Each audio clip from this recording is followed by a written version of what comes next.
Hello, my name is Diane Stothard, and this is Good News on Tap for Palm Sunday. This year on Palm Sunday, we read the Passion of Jesus from Mark's Gospel.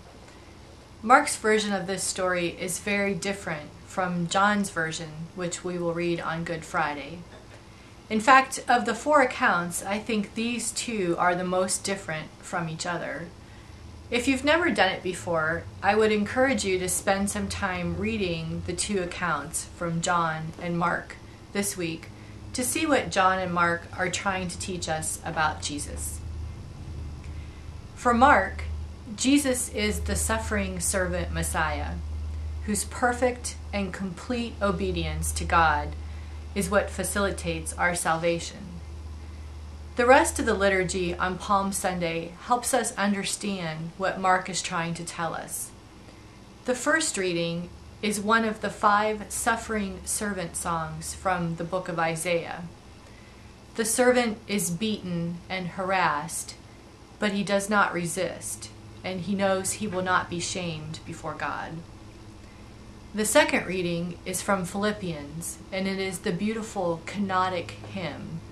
Kenosis is a Greek word which means to empty out. Jesus empties himself, taking on human form, and is obedient even to the point of death. This is Mark's model of Jesus, the servant who empties himself completely into the hands of God. Unlike John's model of Jesus, who confidently and triumphantly says from the cross, "It is accomplished," Mark's Jesus is afraid. Mark has Jesus pray fervently in the Garden of Gethsemane. On the cross, Mark lets us know all of Jesus' friends have abandoned him. And then Mark has Jesus utter the words of Psalm 22, my God, why have you forsaken me?" Not only have his human friends abandoned him, but this Jesus feels that even God has abandoned him. As the reader of the Gospel, there is nothing left in this picture of the crucifixion. There is just Jesus and the cross. What a horrible image Mark gives us. I can think of nothing more terrifying than to be mentally, physically, emotionally, and spiritually stripped naked and then left to die alone. But that is the portrait that Mark paints for us. You might ask why. Well, because for Mark, Jesus is not a superhero like the version that we see in John's Gospel. Jesus is like us.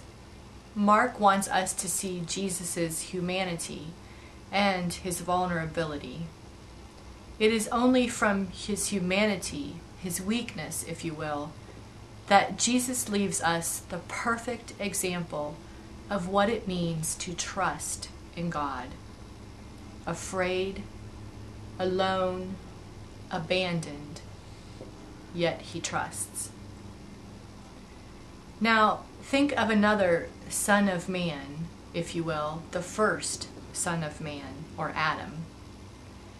Think of the story of Adam and Eve. Adam and Eve are surrounded by everything that God has created. It's the perfect existence. And Adam wants for absolutely nothing. He is surrounded by everything. Adam has it all. And what does the Adam do? Adam trusts himself instead of God. So Mark's storytelling here is very intentional. We are to compare these two versions of humanity and of choice. The Jesus who has nothing and places his trust in God, and the Adam who has everything and places his trust in himself. These are difficult times for our world today. Many of us, myself included, have lost our jobs, or maybe you have lost your house, or maybe your life savings. But I can think of no better time than to re-examine at a truly radical level what it means to be Christian, what it means to be a follower of this very human Jesus that Mark portrays for us, the one who was completely abandoned, who was afraid, who had nothing and no one, but still placed his trust in God.